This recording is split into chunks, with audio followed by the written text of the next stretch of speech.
Dokter Cantik Kesayangan Tuan Muda, episode 77. Jika Inggit sedang berbahagia, memaduh kasih dengan suaminya, lain halnya dengan Kimi. Wanita yang sudah berpakaian cantik ini tampak mondang-mandir di depan pintu rumahnya. Mata coklatnya selalu berfokus pipi yang sejak tadi berada di dalam genggamannya, sesekali melirik ke gerbang. Ethan mana sih? Dia akan pulang sebelum makan malam. Tapi ini sudah jam 10 belum kembali juga. Ujarnya seraya menatap jam tangan yang melingkar di pergelangan tangannya. Rasa cemas meliputinya. Apalagi ponsel suaminya sedari tadi tidak bisa dihubungi. Berbagai pikiran buruk telah melintas di kepalanya tanpa bisa dihentikan. Sayang, kamu tunggu di dalam rumah saja ya. Nanti kamu masuk angin loh. Ujar air lembut, seraya mengelus surai hitam milik menantunya. Tapi mah, Ethan pasti baik-baik saja sayang. Mungkin dia sudah dalam perjalanan pulang. Kita menunggu di dalam ya. Bujuk Aira kembali. Kimi menatap gerbang sebelum akhirnya ia memutuskan masuk ke dalam rumah. Kak, Ethan katanya juga gak ada di kafe. Ucap Emily tiba-tiba. Baru saja ia melakukan panggilan kepada orang yang tadi ia suruh cek ke sana. Semakin membuat Kimi khawatir. Anak itu kemana sih? Gumam Aira sedikit geram. Pasalnya setelah menikah, ini pertama kalinya Ethan tidak bisa dihubungi seperti ini. Biasanya anak itu cepat pulang karena merindukan istrinya dan selalu memberikan kabar untuk istrinya. Kimi hanya mampu terdiam. Netranya menelisik ruangan yang telah disulap menjadi indah untuk memberikan kejutan untuk suaminya. Bahkan Ella yang sejak tadi sangat antusias pun, kini sudah tampak tertidur di sofa dan berkelana di alam mimpinya. Sayang, kita makan duluan saja ya. Ini sudah tengah malam, nanti kamu sakit lagi. Pinta Aira.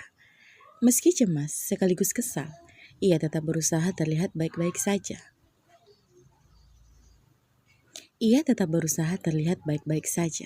Agar tidak membuat menantunya semakin risau.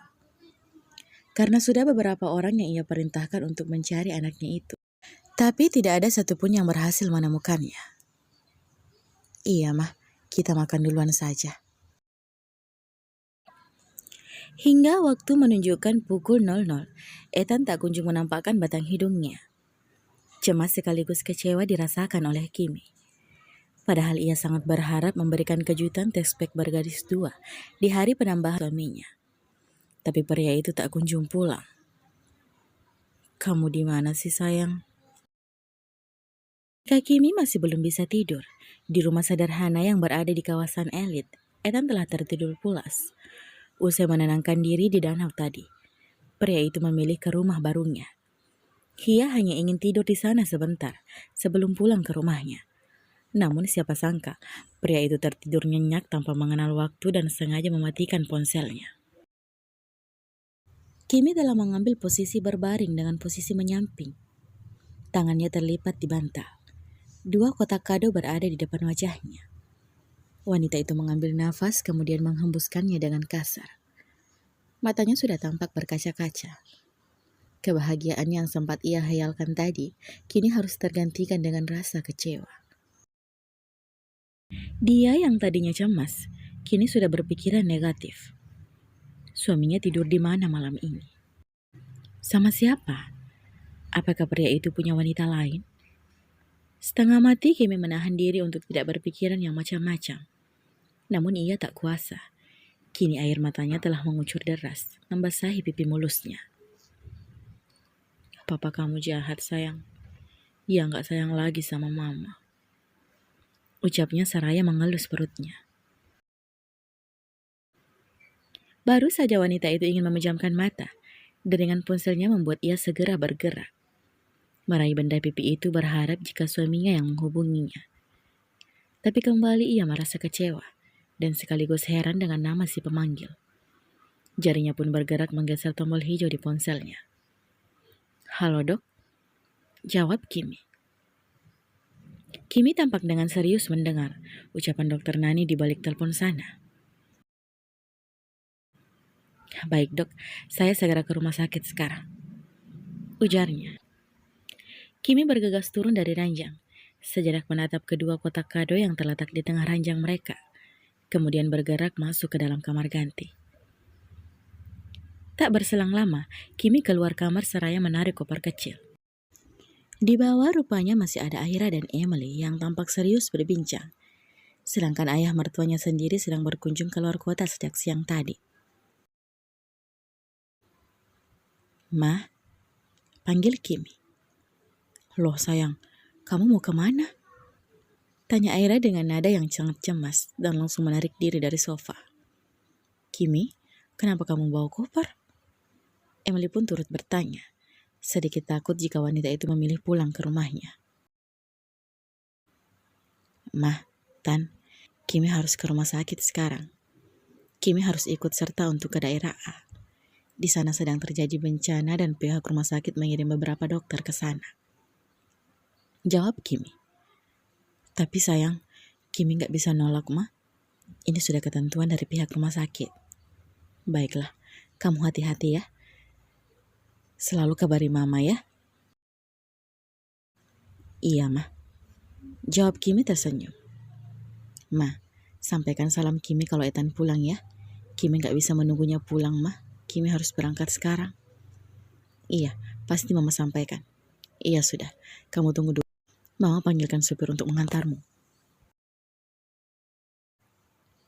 "Kimi, hati-hati ya. Jaga kesehatan kamu." Emily memeluk istri keponakannya itu, turut merasa sedih. "Tante janji, kalau nanti anak itu pulang, Tante akan habisi dia, karena sudah membuat istrinya ini sedih." Tambahnya lagi di mana mampu membuat Kimi tersenyum. "Iya Tan, hajar hingga babak belur ya Tan." "Pasti." Mobilnya sudah di depan, Kimi pamit ya Tante. Kimi pun berangkat dengan perasaan yang kalut. Sedangkan di hotel, Romi sedang cemberut, memeluk erat istrinya yang sudah mengganti pakaiannya. Sebelum kemudian ia akan mengantar istrinya ke rumah mereka terlebih dahulu sebelum ke rumah sakit. Sedangkan dia masih mengenakan handuk. Setelah pertempuran sengit mereka di atas ranjang tadi, Inggit mendapatkan telepon yang mengharuskan mereka terpaksa menyudahi ritual membuat baby. "Sayang, kenapa harus kamu sih yang pergi? Nggak bisa diganti?" tanyanya. "Sayang, ini sudah ketetapan pihak rumah sakit," balas Inggit selembut mungkin, memberikan pengertian kepada yang masih dalam mode merajuk.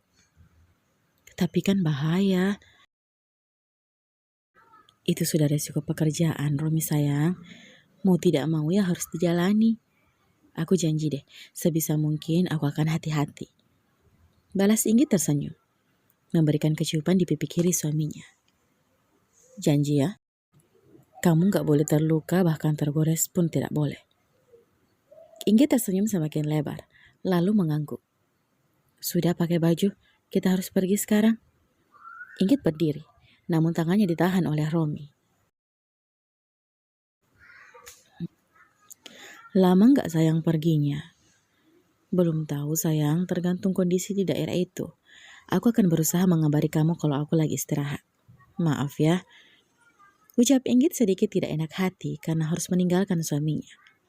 Tapi mau bagaimana, ini sudah menjadi kewajibannya. Dan pada saat inilah perannya sebagai seorang dokter sangat dibutuhkan.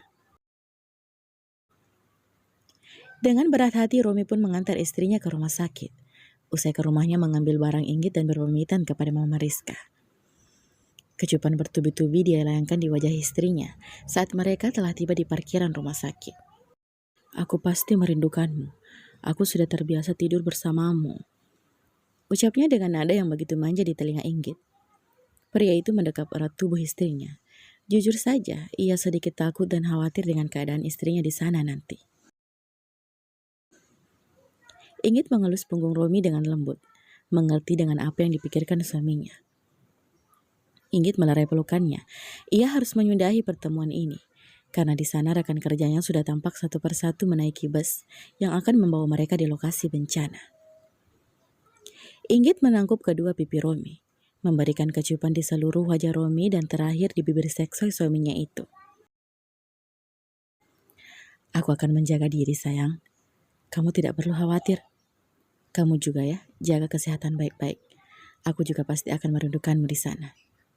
Ujarnya tersenyum. Sekarang aku harus pergi ya, sambungnya kemudian. Romi mengangguk dengan sangat berat, mencium kening istrinya cukup lama sebelum kemudian mengantar Inggit menuju ke bus yang kini sudah bersiap untuk berangkat. Tak berselang lama, lambaian tangan Inggit pun mengakhiri pertemuannya dengan istrinya itu. Romi hanya mampu menatap nanar bus yang telah melesat menjauh. Aku berharap dia sehat dan selamat sampai pulang nanti. Gumam Romi lalu melangkah menuju ke mobilnya, memilih pulang ke rumahnya. Bersambung, sampai jumpa di episode selanjutnya ya. Terima kasih.